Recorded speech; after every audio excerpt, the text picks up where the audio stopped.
Senhor Jesus, oh Senhor Jesus, obrigado, Senhor, pelo privilégio que temos de podermos estar na Tua presença, Senhor. Só conhece tudo aquilo que precisamos, Senhor. Só conhece as nossas vidas e só é aquele que sonda os nossos corações. Por isso colocamos diante de Ti todas as nossas necessidades, Senhor.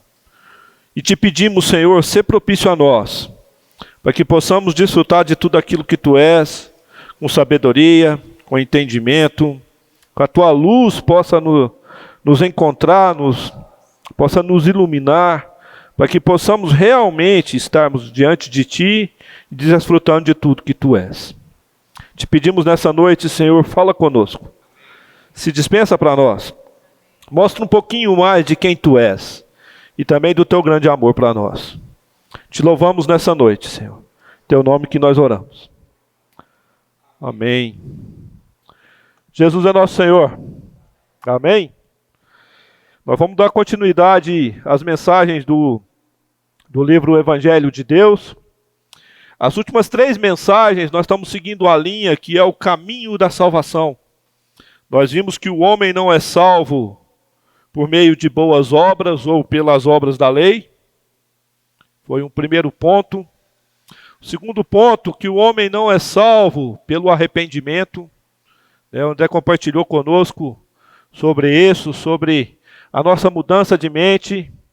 E também, o homem não é salvo por fazer boas obras também. Nós somos salvos pelo amor e pela graça do Senhor. E nós recebemos essa salvação por meio da fé, porque cremos na obra redentora do Senhor Jesus na cruz por nós. E isso não é dom nosso, não é mérito algum nosso. Isso é um presente gratuito de Deus para cada um de nós. Irmãos, nós enfatizamos isso porque muitas vezes nós vemos práticas e conceitos que não condizem com a palavra de Deus. E fazem com que os filhos de Deus, por muitas vezes, tenham cargas em cima de si, com esse conceito da salvação. Nós temos que deixar bem claro, os irmãos têm visto essa ênfase, que nós somos salvos única e exclusivamente pelo crer naquilo que Cristo fez na cruz por nós.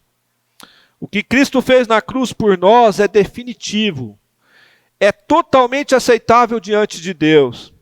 Cristo satisfez todas as justas exigências de Deus lá na cruz. Nós não temos mérito algum. Nós não temos participação que seja 0,01% naquilo, nada depende de nós.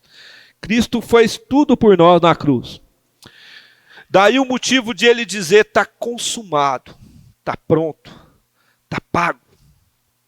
Se existisse algum outro preço, algo mais que, vamos dizer assim, algum acréscimo, assim também Cristo teria consumado na cruz. Nós temos que ter isso muito claro. Hoje eu vou falar um pouquinho com os irmãos sobre 2 pontos, que muitas vezes os irmãos têm um sentimento equivocado quanto isso, que é a confissão de pecados e a oração.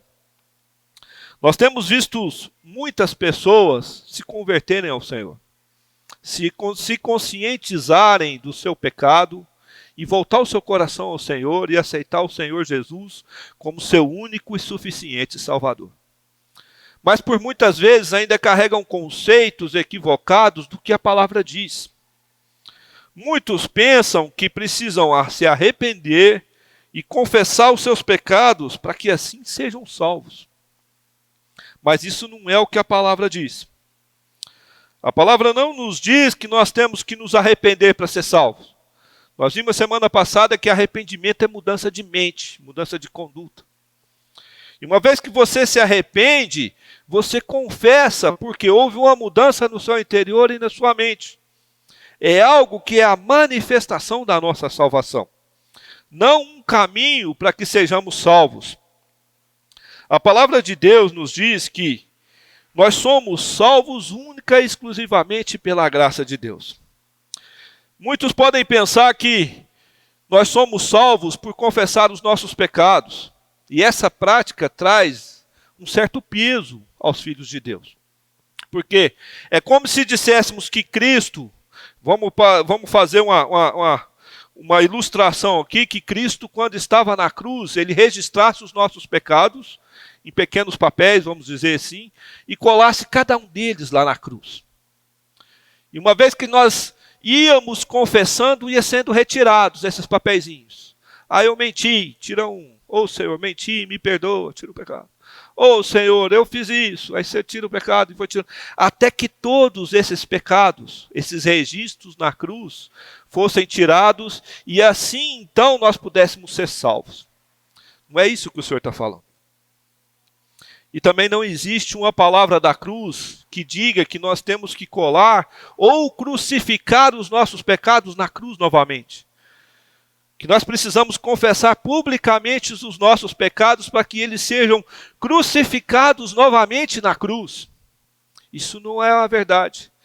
É uma prática, e muitos ainda dos filhos de Deus pensam assim, que precisam se arrepender, confessar seus pecados, crucificar novamente os seus pecados na cruz, para que só aí então possam ser salvos. Isso seria uma maneira à parte de nós lidarmos com os nossos pecados fora da cruz de Cristo. E se houvesse uma maneira que isso é errôneo, é equivocado, não é certo, traria a cada um de nós um mérito. Os irmãos percebem isso? Puxa vida, você tem facilidade em se arrepender, pedir perdão pelos seus pecados, você é bom nisso. E isso trazeria um mérito para nós, e se fosse dessa forma, nós teríamos agora participação na nossa salvação. Não é o que a Bíblia diz. Novamente repito para os irmãos, nós somos salvos única e exclusivamente pelo crer. E nessas mensagens nós estamos falando também somente sobre esse caminho da salvação. O caminho que nós temos de encontrar a Cristo como nosso Salvador. Queria ler com os irmãos uma primeira passagem, está lá em 1 João, na Epístola de João, capítulo 1, versículo 9. É um texto bem conhecido dos irmãos. Eu acho que cada um de nós sabe, se não sabe de cor, sabe dizer de forma bem fácil. E ele diz assim: se confessarmos os nossos pecados, ele é fiel e justo para nos perdoar os pecados e nos purificar de toda injustiça. Amém? Vamos repetir esse versículo junto, irmãos? Se confessarmos...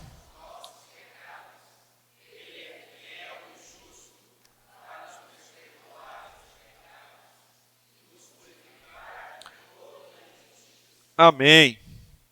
Nós precisamos, primeiro ponto dessa passagem do Senhor, é ver a quem João endereçou essa palavra. No Evangelho de João, nós encontramos diversas passagens que conduzem o homem ao arrependimento e o caminho de Cristo, para que o homem pode ser salvo. Mas essa epístola de João, ela não é endereçada ao homem incrédulo, aquele que ainda não conhece o Senhor. Ela é endereçada ao Filho de Deus. Essa epístola foi escrita por João, estava na mente de João, movida pelo Espírito Santo, aqueles que já têm a vida de Deus dentro de si. Aqui essa confissão de pecados é o Filho de Deus confessando ao Pai as suas falhas. Esse é o intuito dessa palavra. Por que nós precisamos ter clareza sobre isso? Porque muitas vezes nós pegamos esse versículo e colocamos ele num contexto de evangelização. Irmãos, isso não é errado. Não diga que a gente tem que ser radical quanto a isso. Se alguém um dia for salvo por ouvir essa palavra, amém, aleluia. Nós podemos tirar elas, é como se tirasse ela de contexto, né? Pegamos ela emprestada de um contexto que não foi endereçado a essa pessoa. Mas isso não quer dizer que Deus não possa usar essa passagem e salvar tal pessoa. Amém? Mas nós precisamos ter a clareza de que essa passagem foi dita por João para aqueles que são filhos de Deus. E ele diz: se confessarmos os nossos pecados, ele é fiel e justo para nos perdoar os pecados e nos purificar de nossas injustiças. João está dizendo que o filho, quando falha, chega na presença do pai e fala: pai, errei contigo. Pai, me perdoa. E uma vez que isso acontece diante de Deus, o que acontece? É restaurada a nossa comunhão com Deus. Nós voltamos a ter paz com Deus. né? Quando nós sabemos que o que nos faz separação diante de Deus só existe uma coisa, que é o pecado. O pecado nos separa de Deus. O pecado nos separa da comunhão com Deus. Quando nós temos na nossa consciência a falha, o pecado e aquilo pesa no nosso interior, você para orar tem dificuldade. Para chegar na presença de Deus com o coração puro e sincero e limpo, nós temos dificuldade. Mas uma vez que nós fazemos o que esse versículo diz, ou seja, confessamos nossos pecados diante de Deus, é restaurada a comunhão de Deus. Uma vez que isso acontece, isso é maravilhoso. Agora nós temos paz na presença do Pai, podemos desfrutar com intimidade de tudo aquilo que Deus é, desfrutar de intimidade daquilo que Deus fala conosco, porque quando ainda estamos em condição de pecado e algo corta essa comunhão, nós temos dificuldade não só de falar com Deus, nós também temos muita dificuldade de ouvir Deus falar conosco. Por quê? Porque a comunhão é cortada em ambos os sentidos. E precisa ser restaurada. Então João, quando endereça essa passagem, ele endereça a filhos, que chega diante do pai e fala: Pai, pequei, me perdoa. Pai, fiz isso, isso e aquilo, me perdoa. E uma vez que nós confessamos, nós somos perdoados. Esse é um caminho, é um ponto a se falar sobre a confissão. Queria falar com outro ponto para os irmãos também, que está lá em Mateus 3.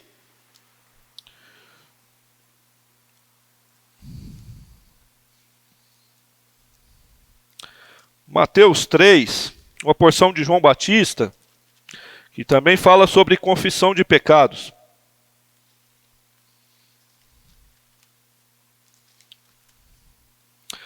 Mateus 3, a partir do versículo, vamos começar no versículo 1. Diz assim: Naqueles dias apareceu João Batista pregando no deserto da Judéia e dizia: Arrependei-vos, porque está próximo o reino dos céus.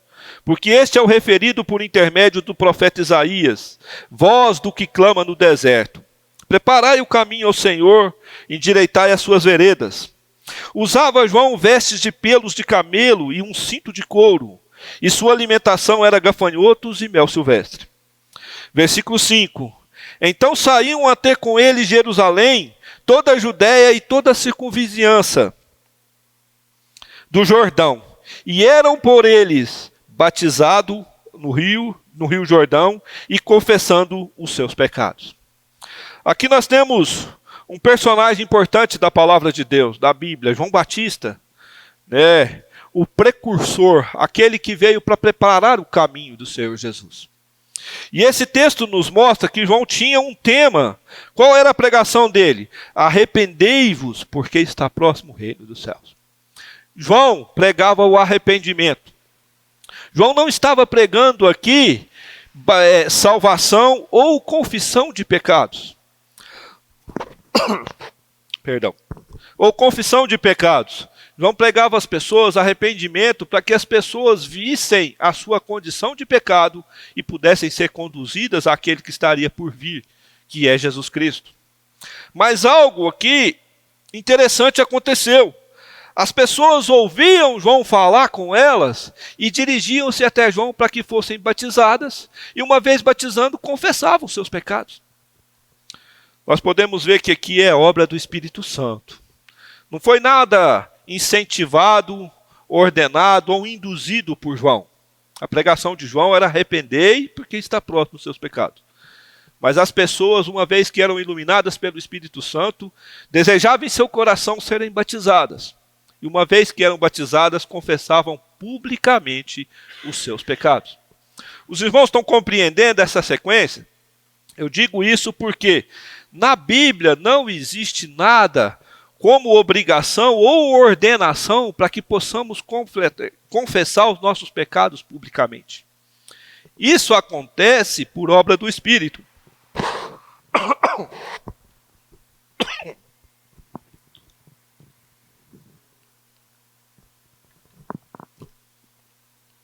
Perdão. As pessoas aqui eram batizadas e confessavam os seus pecados porque foram compelidas no seu coração pelo Espírito Santo a confessarem publicamente os seus pecados. João não incentivou e João não ordenou isso, mas isso aconteceu por obra do Espírito. Hoje nós temos muitos conceitos errados sobre isso. Você precisa se arrepender, confessar os seus pecados publicamente e então você vai ser salvo. Não é o que a palavra nos diz. A salvação, novamente, repito, é por crer no Senhor Jesus.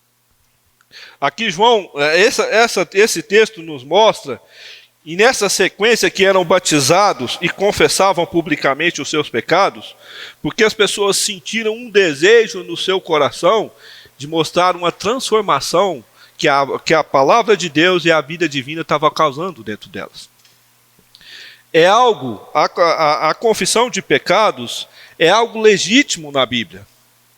Está na palavra de Deus, mas nunca é uma ordenança para a salvação. Assim como exemplo, nós podemos estar compartilhando a palavra sobre o caminho da salvação durante essas mensagens do Evangelho de Deus. E como costume nosso, a gente abre o microfone aqui para compartilhar após a reunião. Não é verdade? Dessa forma? Se algum dos irmãos tiver o desejo de confessar os seus pecados aqui na frente, amém, aleluia. Se tiver no seu coração esse desejo, e compelido pelo Espírito Santo de mostrar ou dar um testemunho do que Cristo já fez e mudou na sua vida, amém, nós não podemos nos opor a isso. Mas nunca isso será um caminho para a salvação. Nós temos que deixar isso bem claro para que a gente não possa trazer peso às pessoas. Porque muitas vezes você chega para a pessoa e fala, olha, eu quero ser salvo. Eu quero aceitar o Senhor Jesus Cristo. O que eu preciso fazer? Você falou, você tem que ir lá na frente, na reunião com 80, 90, 100 pessoas e confessar os seus pecados. Não é assim? Quantos viriam? Fala, puxa vida, deixa para a próxima, né?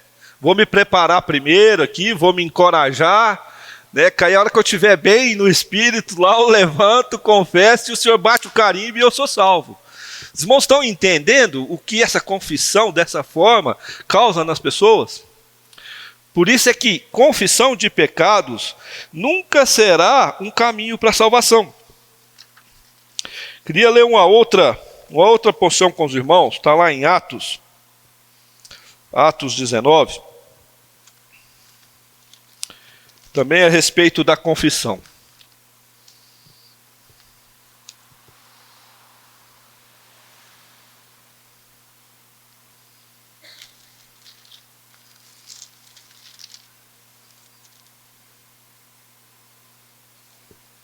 Nessa porção de Atos 19, Paulo está pregando na cidade de Éfeso, e ele ficou por muito tempo lá na cidade de Éfeso, por 2 anos.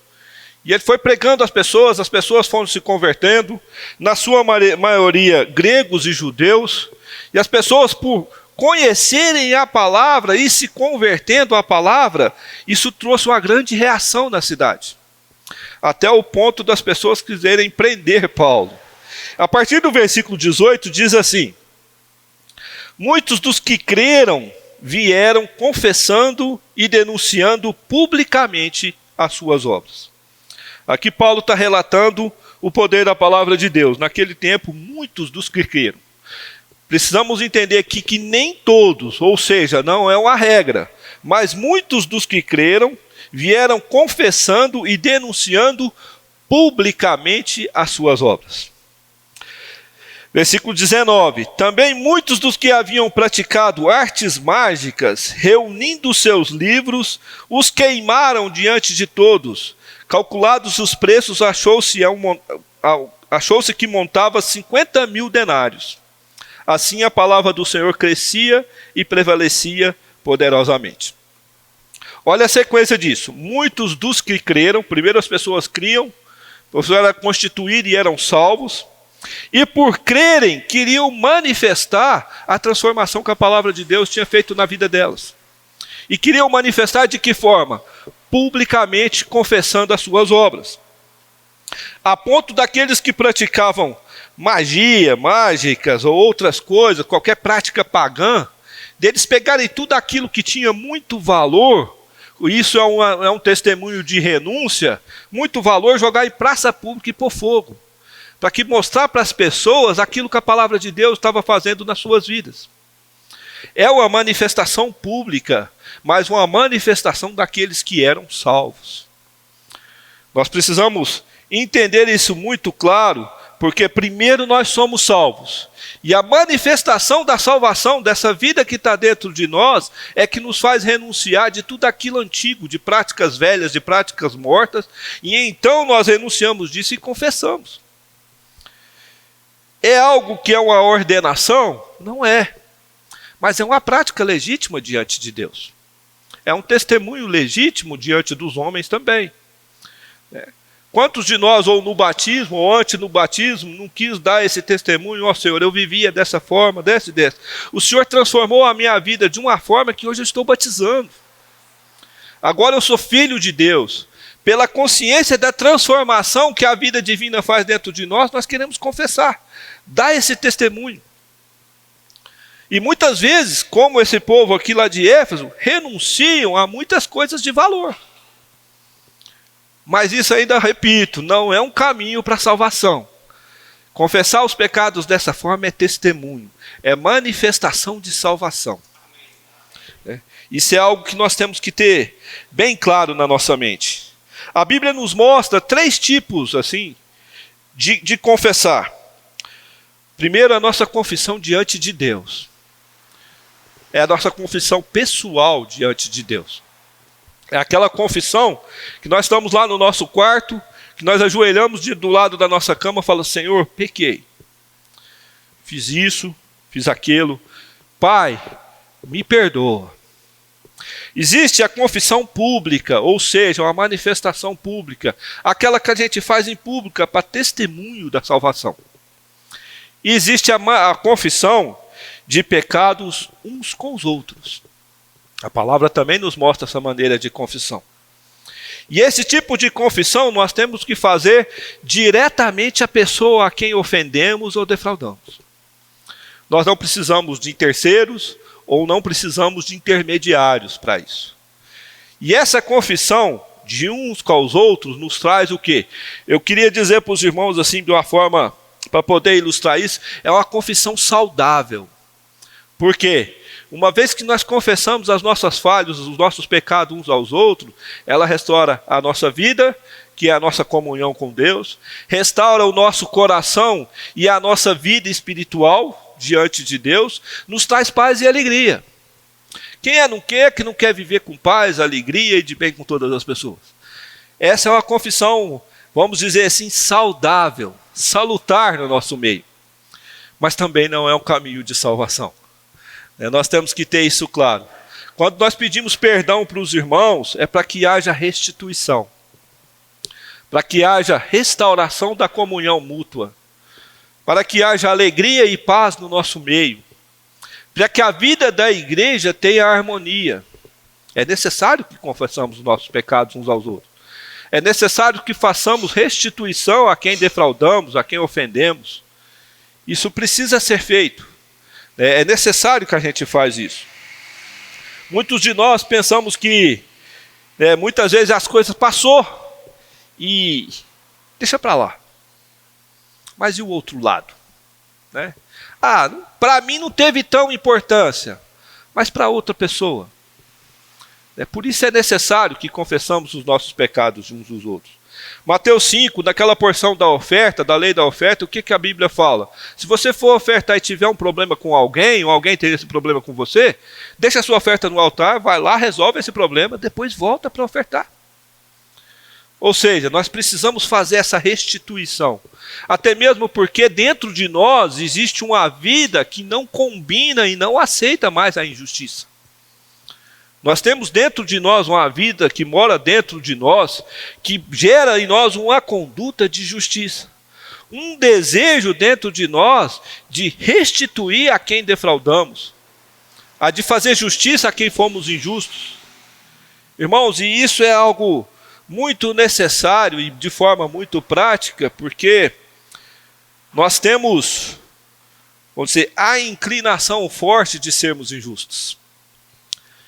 A gente quer que tenhamos misericórdia de nós, mas sermos misericordiosos com as pessoas é difícil.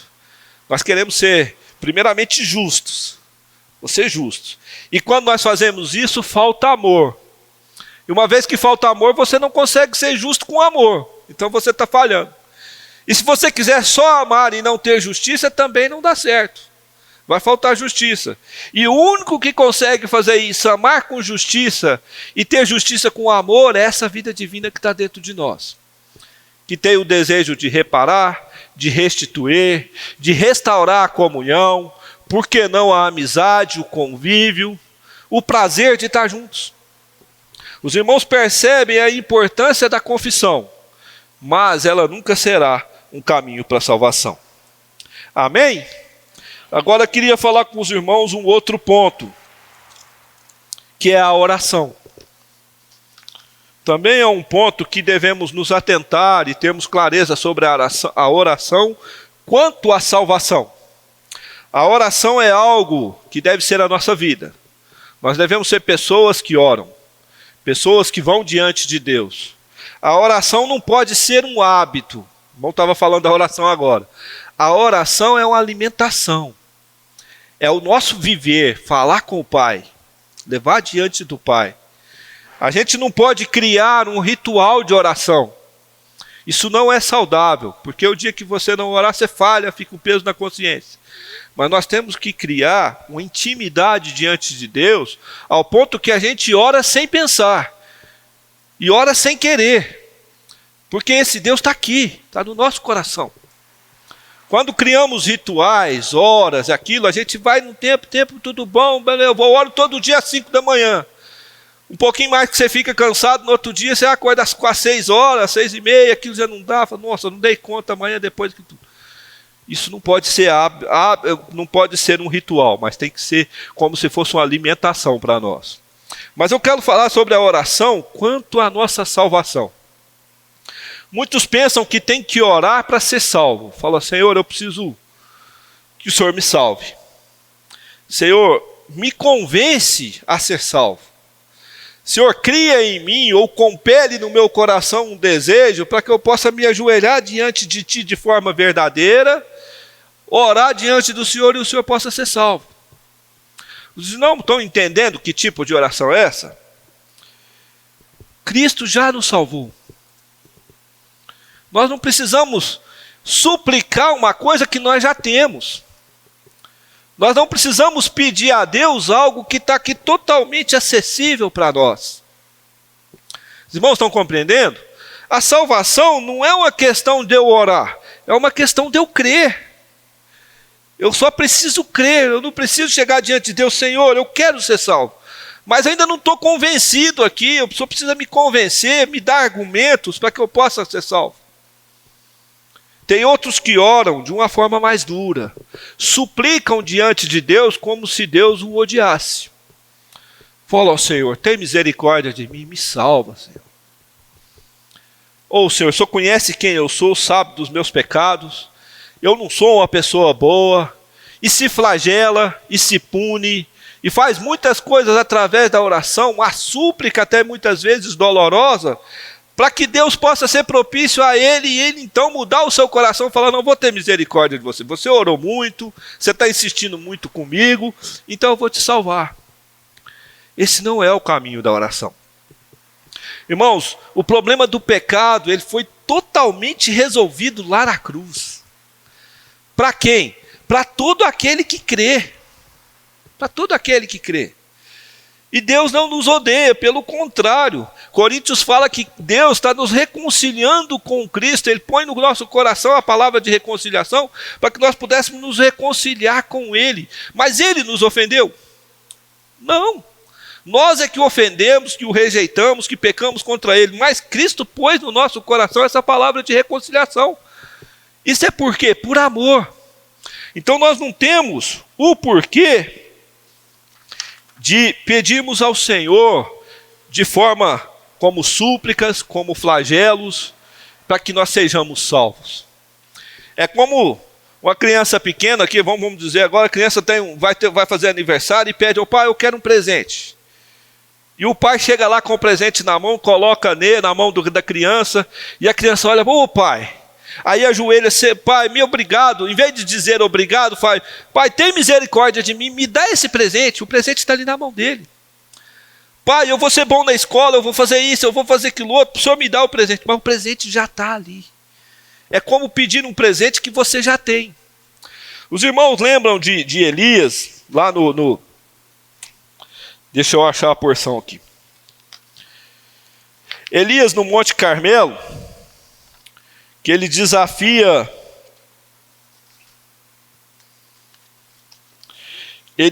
os profetas de Baal a colocarem fogo no altar. Essa porção está lá em 1 Reis, capítulo 18. E olha, vou ler para os irmãos. Eu gosto muito dessa porção e ela é interessante. Diz assim, versículo 26, 1 Reis 18, 26. E tomaram o bezerro que se lhes dera, e o prepararam e invocaram o nome de Baal, desde o meio-dia, desde a manhã até o meio-dia, dizendo, Baal, responde-nos. Porém, não havia voz nenhuma, nem que respondesse, e saltavam sobre o altar que se fizeram. Aqui eles colocaram o altar, prepararam o bezerro, e começaram a fazer as suas orações a Baal, para que ele pudesse responder e descer fogo, que pudesse pegar fogo no altar. Versículo 27, e sucedeu que ao meio-dia, Elias zombava deles, e dizia, clamai em alta vozes, porque é um Deus, pode ser que esteja falando, ou que tenha algum trabalho, ou que vá de caminho, ou que dorme, talvez ele despertará. Aqui Elias estava zombando realmente deles, né? Intrigando eles. Fala, seu Deus não é bom? Fala, chama ele, de repente ele está dormindo, ou está ocupado com qualquer outra coisa. Continua chamando. E olha o que eles faziam, versículo 28. E eles clamavam em altas vozes, e se retalhavam com facas e com lancetas, conforme o seu costume, até derramarem sangue sobre si. O que eles estavam? Clamando, se suplicando, se flagelando, cortando as costas, batendo uns nos outros, para que tirassem sangue, para que aquele Deus que é Baal pudesse ouvi-los. Os irmãos estão entendendo a relação de que quando nós suplicamos a Deus para ser salvo, ou nos flagelamos, ou nos punimos de alguma forma, nós estamos fazendo da mesma forma. Versículo 29, sucedeu que passando o meio-dia, profetizavam a eles até a hora do sacrifício da tarde, porém não houve voz, nem resposta, nem atenção alguma. Aqui é que eles tinham o costume de fazer isso, de se autoflagelarem, de se cortarem, de se punirem, para que o Deus deles pudesse ouvir. Irmãos, o nosso Deus não é assim. O nosso Deus não é assim. Nós só precisamos crer nesse Deus.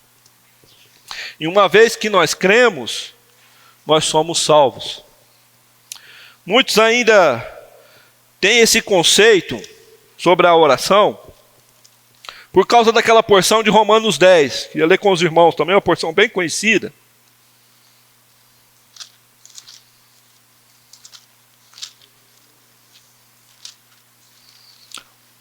Romanos 10, versículo 13. Diz assim, porque todo aquele que invocar o nome do Senhor será salvo. Que fala sobre invocar, ou sobre oração. Também é um conceito errado sobre essa passagem. Nós precisamos entender toda essa passagem para que a gente possa ver como isso funciona. Vamos começar a partir do versículo 5, diz assim. Ora, Moisés escreveu que um homem que praticar a justiça decorrente da lei, viverá por ela.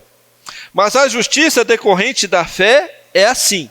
Não perguntes em teu coração, quem subirá ao céu, isto é, para trazer do alto a Cristo, ou quem descerá ao abismo, isto é, para levantar Cristo dentre os mortos? Aqui Paulo começa fazendo a conexão com Moisés, e aqui nós temos dois tipos de justificação, pela lei e pela fé. Pela lei nós sabemos que nós não somos justificados, porque esse não é o propósito da lei. A lei veio, nós vimos as mensagens anteriores, que a lei veio para expor os pecados do homem. Uma vez que era exposto, esse homem tinha consciência que agora era um pecador, um transgressor da lei.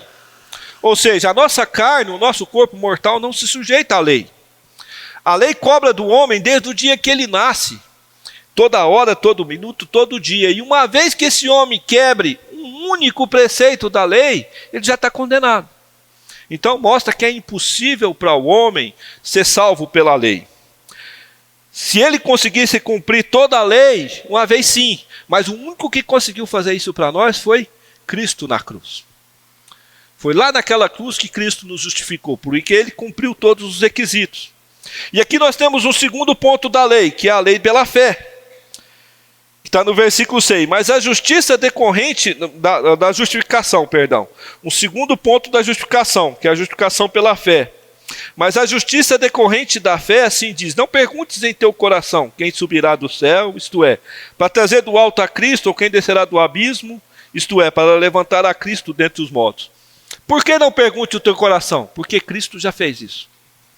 Cristo já morreu por nós, e ele já ressuscitou para que fôssemos justificados. Versículo 8 diz, porém que se diz, a palavra está perto de ti, na tua boca e no teu coração. Isto é a palavra da fé que pregamos. Aqui Paulo faz essa conexão com Moisés, porque Moisés disse isso antes mesmo de Cristo morrer por nós, lá no Velho Testamento. Isso está lá em Deuteronômio, capítulo 29 e 30. Eu não vou ler para os irmãos por causa do tempo, mas no capítulo 29, Moisés propõe toda a lei para o povo de Deus. Todos os princípios da lei são colocados diante do povo de Deus. E Moisés prevê que o povo um dia se dispersaria, que o povo um dia quebraria esse preceito da lei, que o povo não conseguiria cumprir aquilo que eles prometeram diante de Deus. E ele diz que se vocês se dispersarem, se misturar com aquele povo que está ali ao redor, com os estrangeiros, e adorar outros deuses, o julgamento de Deus estaria sobre o povo. E o que aconteceu foi justamente isso. O povo se corrompeu, se dispersou por outras nações, se misturou com outras nações pagãs e foram idólatras e adoraram outros deuses. Mas Moisés diz no capítulo 30, a partir do versículo 11, ele diz assim, porque este mandamento que hoje te ordeno não te é encoberto, nem está longe de ti, pois não está longe de ti, não está nos céus para dizeres, quem subirá para os céus?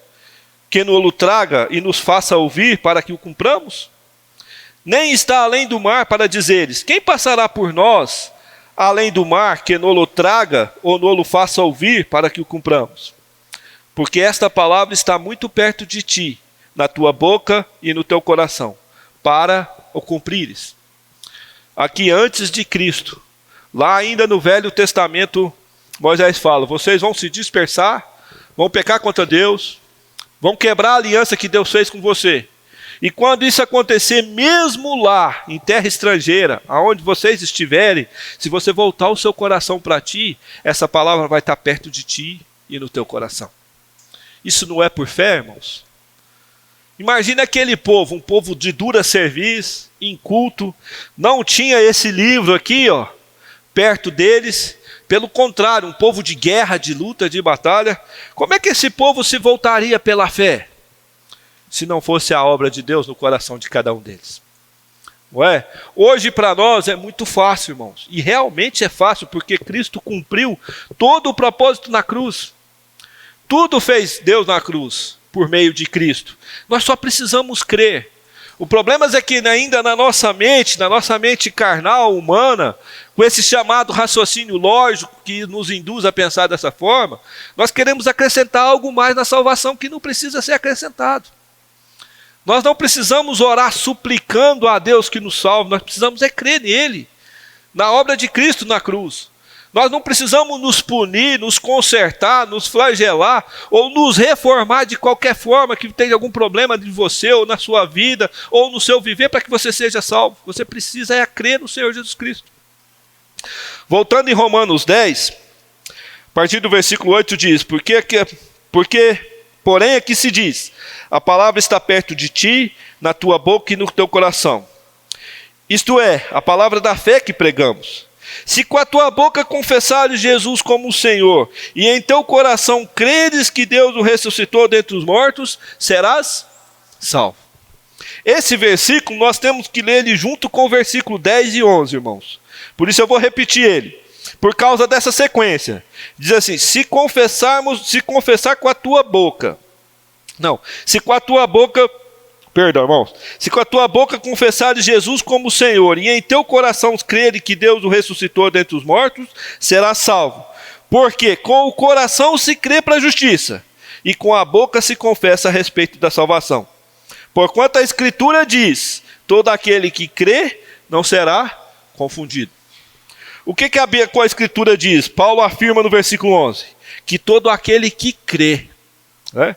Por mais que esteja uma sequência aqui, versículo 9, que fala que se nós confessarmos com a boca e então cremos com o coração, a palavra ainda diz e ressalta, se você crê com o coração para a justiça e com a boca confessa para a salvação.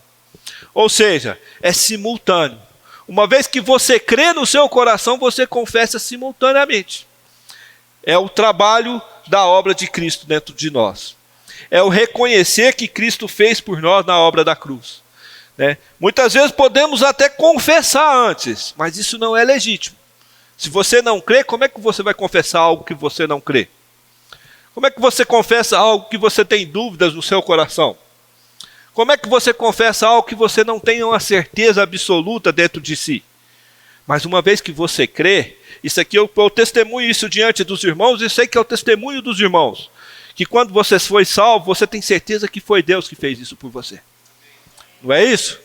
Quando você sente no seu coração, fui perdoado. Alguém pode falar o contrário, falar você é ruim, você é isso, você fez aquilo, tudo outro, mas você fala, mas Cristo me perdoou.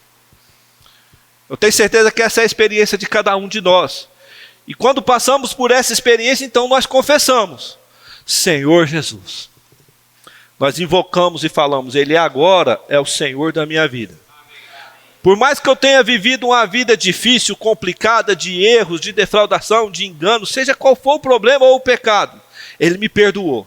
E porque Ele me perdoou, eu digo, Ele é o Senhor da minha vida. Os irmãos estão entendendo?